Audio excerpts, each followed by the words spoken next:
Hey, I'm your host, Mari Wagner, and you're listening to the Ever Be podcast, where faith meets lifestyle.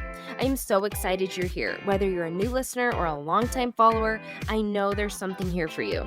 Pull up a chair and listen in for insightful, real-life conversations and actionable steps on how to claim the full life God created you for. If you're a woman desiring to live a Christ-centered life in today's modern world, then this is for you. Welcome to Ever Be. Hey, babe. Hey. How's it going? Good. It's been a good week.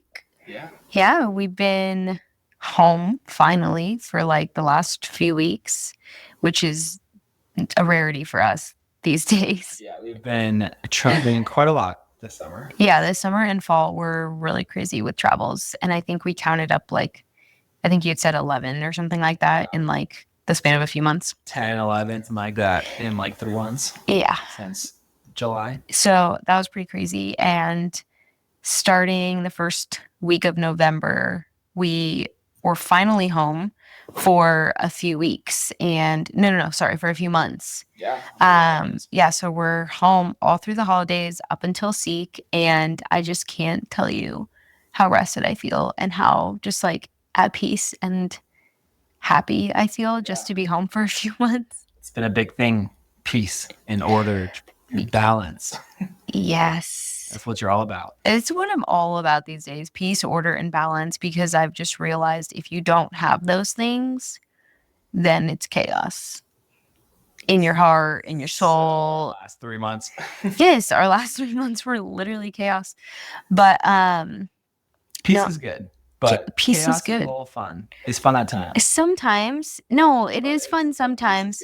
But I think for us, like we've just been in that season of chaos for like a few years. Yeah. And I think I like actually truly reached kind of a burnout point where I was like, I am done. Mm-hmm. I'm done with the chaos. I'm done with like running around, traveling everywhere, even though it sounds super fun. And it was for a long time. But I think I just really needed some time just to be home and just to tend to our home. And I think that brings me back to order which I know is not even what we're talking about today, but just a shout out to this because it's been on my mind. Just a shout out to peace and order because it's been on my mind. But God actually made a hierarchy of like priorities for us. Like what he created us for was firstly to know and love and serve him, and then to like be in our vocation and tend to our vocation, and then to tend for our work. Mm-hmm. And so when those things are out of order, I have literally physically felt the stress and the chaos that comes with that. As much as we feel like we need to do something right now and it's out of order, whether it's like we're putting off time with the Lord or we're tending to our work before we're tending to our vocation, for in our case, like our spouse. Mm-hmm. It feels like we just have to do it to be more productive. Yeah. But in the end, it actually doesn't leave you feeling fulfilled and satisfied and full. Right. So that's what I've been learning.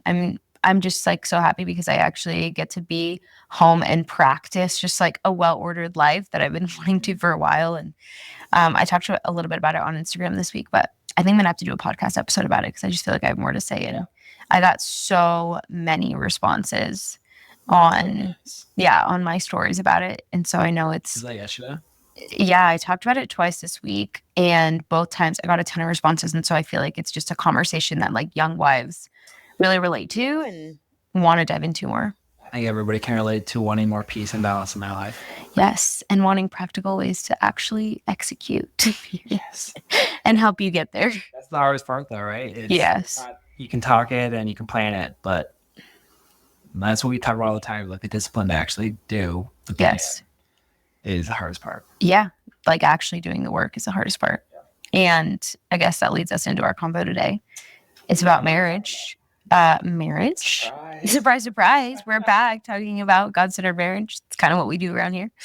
And it's no secret that marriage takes work. Nope. You hear that a lot. And if you're married, you experience it. Mm-hmm. However, if you commit to, if you just like make commitments in your marriage that are rooted in faith, genuine love for each other, like the true sense of the word love and respect, then you're going to create a strong marriage that's hard to shake. Yeah. So what are we talking about today? It's a few, maybe 5 non-negotiable commitments, agreements. How do you title it? The title I chose was 5 agreements we hold to keep a strong marriage. So these are kind of like 5 rules that we live by in our marriage. And I didn't want to call them rules because they're agreements that we make to each other to keep a strong marriage and to keep a healthy, thriving marriage. Yeah. And it's not saying that we're perfect at all of these, but it's just something that like we've agreed to, that these are very important things that build our, like, that put our marriage on a strong foundation. Mm-hmm. So what's number 1? Start it off. Number 1 is we pray together daily. Yeah. So we've talked about this on another podcast episode on praying together as couples. Yeah. And how it looks at practically. Do you want to go to the practicals first, or do you want to do like why it's an important thing? You can do the why and then we can do practicals. Okay. Well, why is the most important relationships you have in your life are your relationship with God and your relationship with your spouse. And praying together is a way to do both simultaneously. And it's like bearing your heart and your soul to God with your spouse or your significant other. And it's extremely powerful. It's intimate. And so it builds intimacy in your relationship. But it's also very powerful. I mean, the devil hates marriages and hates good, holy marriages. And so like praying together builds a holy marriage. It roots your marriage in faith. It roots yourself in faith. And it like builds up defenses against the evil one. And then it just like allows you to intercede for each other and to like really be like a good, strong support for one another. Yeah. Yeah. I mean, I would say like prayer is what helps keep faith as a foundation to our marriage. Oh, yeah. And that's first and foremost, most important to us. And the way I look at it, it takes 3 to have a God-centered marriage: yourself, your spouse, and the Lord. And if you're not inviting the Lord into your marriage, then it's going to be really hard to have a good God-centered marriage because, again, you're not including the most important factor into this relationship of you, the Lord, and your spouse. And so praying every day allows us to really primarily root our relationship as spouses in our relationship with the Lord together. And like you said at the beginning, marriage is hard. It takes a lot of work. Sanctification is hard. It takes a lot of work. We need those things we can do on our own. Yeah. We need grace. Yeah. And prayer is a true, like, practical way to receive sacramental grace from the Lord. Yeah. So practically, how does that look for us, Mari? Praying together. Just real quick. We pray together every night before bed. And that's kind of more of like a freestyle prayer. So listening to your intentions or praying for anything that either of us needs, praying for other people, praying in Thanksgiving, praying the rosary. We also pray the rosary together. We try and do that as often as possible together.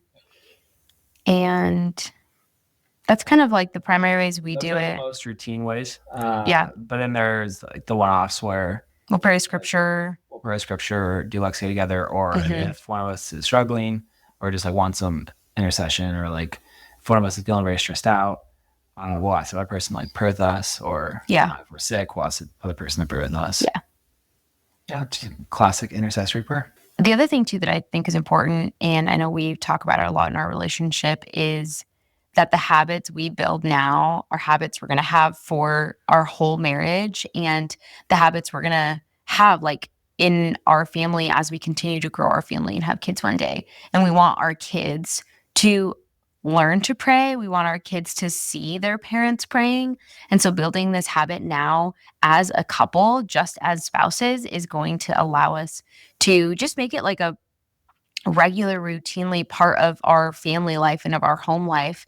And so then when we introduce kids into the picture, we're able to pass this on to our children. Yeah, that's a great plot. All right, great.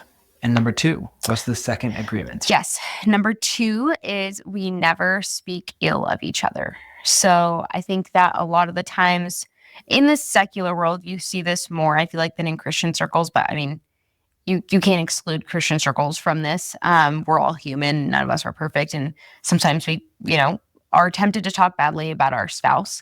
And it can be easy to do that because, like we said, marriage isn't hard. And sometimes you might even use the excuse as like you're just venting, to your friends about how hard marriage is. However, we've made the agreement, the commitment to each other to just never talk badly about each other to anybody, really, because that does not build up a marriage. That breaks down a marriage. No, I think that's something that you've talked a little bit about, this kind of culture on social media of poking fun at your spouse. Mm-hmm. And like, that's not building up your spouse. Mm-hmm. And then especially it is easy to, like, when I'm with the guys or when Mari's with the girls, like, when we hear, like, I feel like it's very common to hear people like complain about their boss or complain about like something, like they're gossiping or complain about some drama. And it's very easy to let that continue into like complaining and gossiping about the problems in your marriage or the things your spouse are doing that are really annoying you. Mm-hmm. And so, yeah, like there is, a time and place where good, holy community, it's good to have like conversations if you need to get something off your chest and like process something with a really good friend. But as a general practice, like we're not going to be just speaking ill of the other. While like when I'm with the boys, I'm not going to be talking about how, like what the things that Mari's doing that's really bugging me today. Yeah. Yeah. And I think that this helps really build and like foster like trust with each other and just a deep admiration for each other. Like just to always live out of a place of admiration. And that when we talk about our spouse with other people, only goodness comes out and only really praise comes out. And that's not to like hide our imperfections and like come off as if we have no problems, but it's truly just out of respect for your spouse and out of respect for your marriage. Yeah. And with that, obviously we don't have kids yet, but we want to make sure that we build that habit so that we're not venting to our children about each other. Like that's really unhealthy. So Yeah. Definitely don't want to be doing that. Yeah. Okay. What's number 3? We start and end our days together. This is something that Mari especially loves. I do. Your like Mari's favorite parts of her days are going to sleep next to me and waking up next to me. Those are her 2 favorite parts of her day. It is. And I waited a long time to go to bed with you every day and wake up next to you every day. And so 3.5 years into marriage, it is still one of my favorite parts of my day, if not my very favorite part of the day. And this is something that I wouldn't say is necessarily like a make or break for all couples. Like Definitely. Some people's lifestyles just don't allow for this. I am really grateful that ours does and that we have just made that agree and that we've just made that commitment to each other to start and end our days together. It could be easy to just be like, hey, I'm tired. I'm going to head up to bed, or just like, oh, I'm going to stay up working and I'm going to go out with the guys super late and, you go ahead to bed and whatever. And yeah, there are days when maybe like you get up a little bit earlier to go work out at the gym or something like that. But most of the time, I feel like when we're starting and ending our days together, it's solidifying just like our daily life as a married couple and just that like we're ending the day in gratitude, in prayer with each other, like acknowledging our relationship, like having a second to like check in and just have like a daily like, how was your day? How are you doing? Love you, prayer, good night. And then like start the day together, like tackle the day together. I love when you like lean over and like give me a kiss, good morning, and like we get out of bed and like we're able to get out of bed together and start our day. Whereas like if we went to bed at different times or woke up at different times, I feel like for me personally, there would just be kind of like a sense of like loneliness or just like it just doesn't feel right. Like if I'm married, like I don't want to go to bed at a different time than my husband. Like I want to end my day with my husband. Yeah.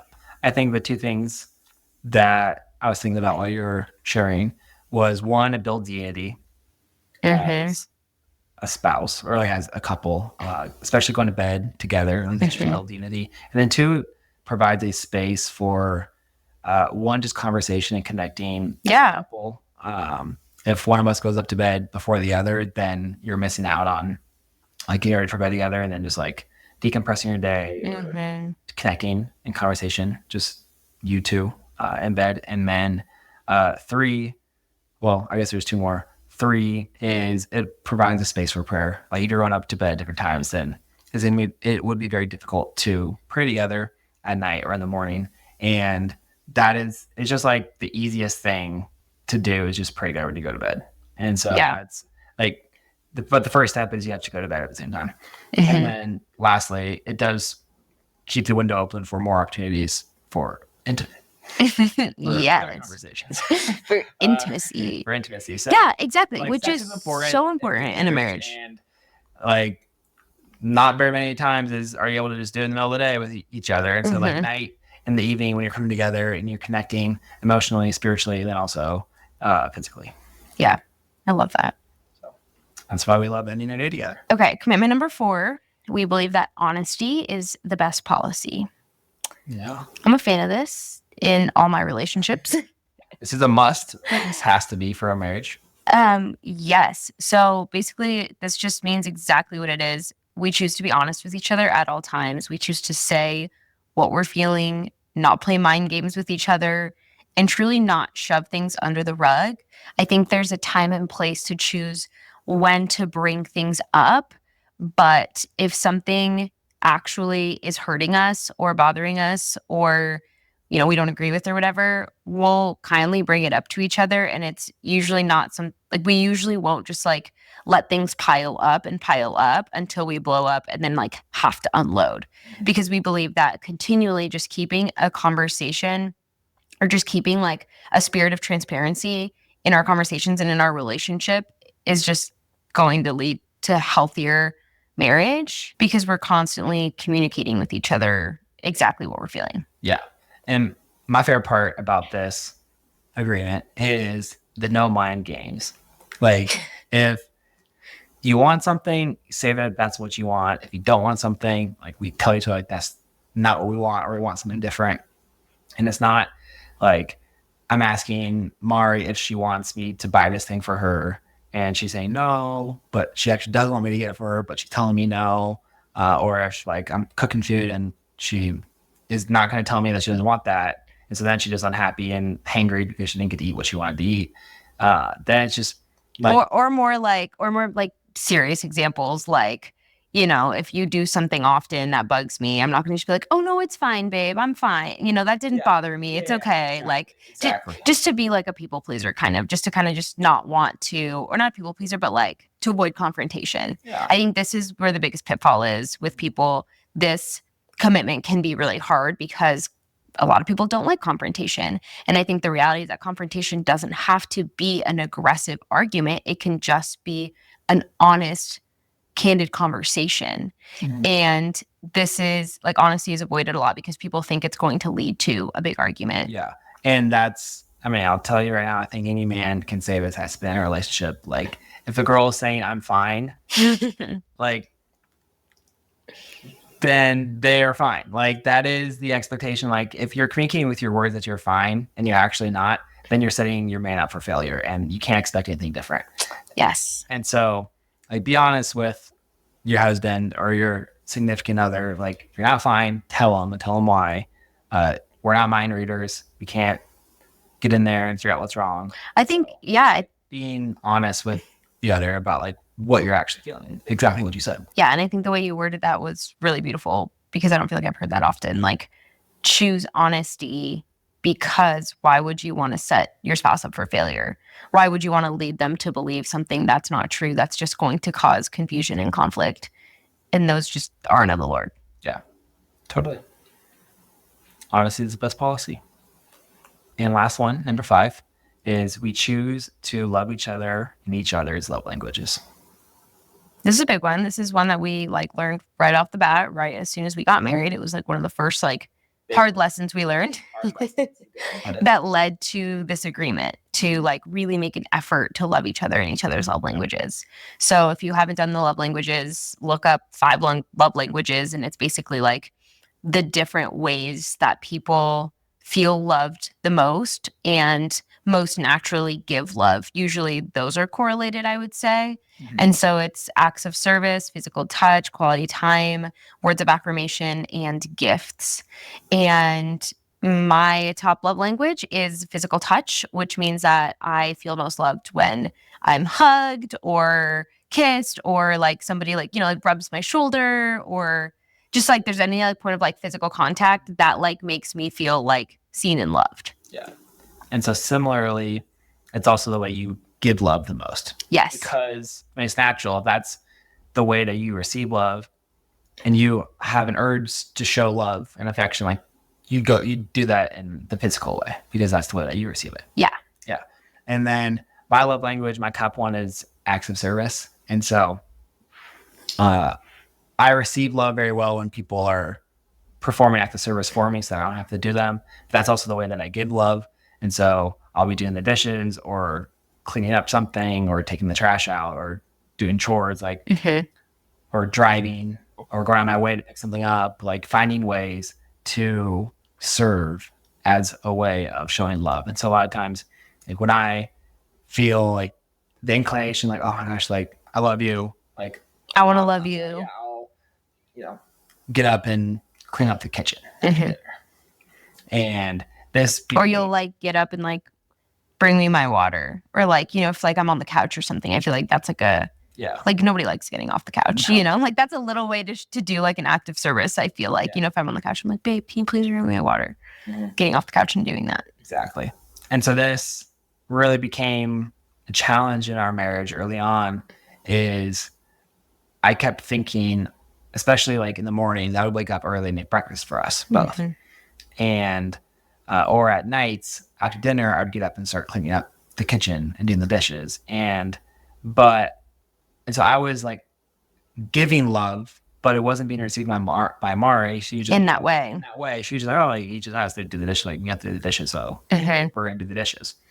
But she would have rather I stay in bed a little bit longer and cuddled her in the morning before I got up and made breakfast. Or after we cooked dinner, like lay on the couch with her and cuddled her and watched a TV show instead of doing the dishes right away. And so it turned out that like I was trying to give love to Mari, but was like missing the area that she was receiving love. And so she wasn't actually feeling that loved by me, even though I kept thinking, wow, I'm doing all these things to love you, but you weren't actually like receiving it as well as you would have if I just chose physical touch instead.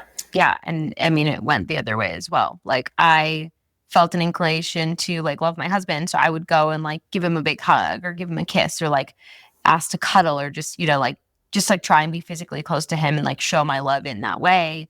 And many times I learned he would have felt more loved if I took the time to clean the kitchen or to do something for him that would have taken it off his workload.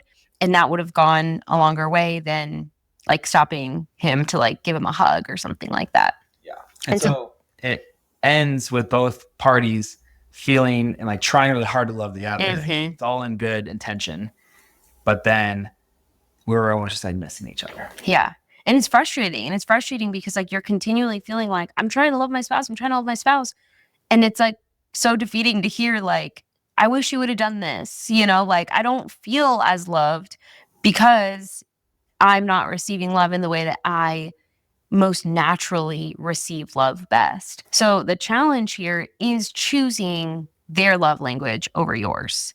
And the times when we have really pressed into that, I feel like we see fruits in our marriage and we see a deeper connection and just like a closeness and a deeper appreciation in our marriage because we're acknowledging like we're doing the hard thing not to love how we would want to be loved. And maybe it's like a bigger effort, like for me personally, like it feels better to give you a hug than to do the dishes. And so for me, it's like a stretch to be like, okay, I want to love Trey. I'm not going to ask him to like cuddle on the couch and like spend time like that. I'm actually just going to like go and like make the bed or something like that. Yeah, exactly. It's choosing the other over yourself Mhm. and choosing their love language over yours. And essentially that's love, is choosing the good of the other over yourself. Exactly. So something that we are learning and getting better at. And I would encourage you to take the love language test. It's like a quiz online, and Yeah, figure out what yours and your spouse's love languages are, and we can put it in the show notes. then learn to love the other in theirs. Yeah. There's a book too. It's super short. I read it in like a day on a retreat. It's so short. So you could read that. And then I think actually, I saw this, but I didn't really actually do it. They have an app that you can download, and you can input what your spouse's love language is or what your friend's love languages are. And it'll like ping you like a couple times a week, like time to walk the dog, love your spouse, clean the kitchen. Like, did you make the bed today? Or like the other way around, like, have you hugged your wife today? Like it pings you like notifications to like remind you in case that like it's not something you naturally think about. That is amazing. One, of course, they have an app. Of course they have an app. Why wouldn't they? And that's even better. They found a way to make the app actually useful. I know. I feel like it would be really useful. Well, too bad I'm too good at loving you. Just kidding. Yeah. All right. So those were the 5 ingredients that we have seen a lot of fruit from in our marriage. We hope that this blesses your marriage. Any closing thoughts, Maria? Yeah, I think just a word of encouragement to newlywed couples out there. I know that we have a lot of like newlywed couples tuning in. And I mean, what is newlywed? I feel like young marriages is like the first like 5 years, you're still considered like a newlywed. And basically, I just want to say like those first few years like are meant to learn how to be a good spouse. I remember like within our first year of marriage, I went to spiritual direction, and I like talked to my spiritual director. I was like, what's going on? Like, and our first year of marriage wasn't even that hard, I feel like, but there were just some things that I was like, why are we fighting about this? Or like, why does he do this? Or like, why don't I do this well? And I thought, why is it so hard? Yeah, I'm like, and I was worried. I'm like, it's only our first year of marriage. Like, this is when it should be so easy. Like, we should be so good at this. And my spiritual director was actually like, no, actually, if you were struggling with these things or like not good at loving your spouse in these ways 10 years in, then I would be concerned. But he's like, of course you guys aren't good at being married yet. Or of course there's just like a lot of things that you're learning about how to love each other better and how to be a good wife or about how to be a good husband because you've never been one. Yeah. And you've only been a wife for 9 months, 1 year, 2 years or whatever. And there's a lifetime ahead of you. And so I know that like there's just like a fairy tale, standard of like that newlywed bliss. And there is totally a newlywed bliss that comes. And it is just like a beautiful feeling to like start off your years together when you first get married. But also let's just normalize the fact that marriage takes work and that those first few years you're learning how to be a good wife and how to be a good husband. And so work hard on your marriage.